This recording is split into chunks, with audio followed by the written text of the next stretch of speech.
حموديات رمضان وما فيه من حكايات.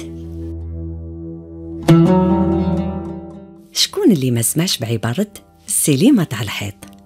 هاد العبارة ترمز لواحد الوقت كانوا يتقاسموه الجزائريين مع بعض. في سهرة الزمان كان الحيط يتحول لشاشة يعرضوا عليه الأفلام ومحتويات مختلفة.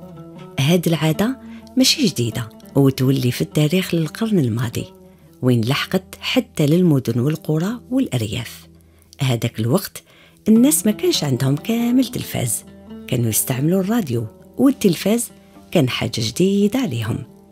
السينما تاع الحيط كانت تسمح لهم بالتقرب من الإبداع السمعي البصري، واللي جابوا أفضل ما في السينما الكلاسيكي من الأعمال الخالدة.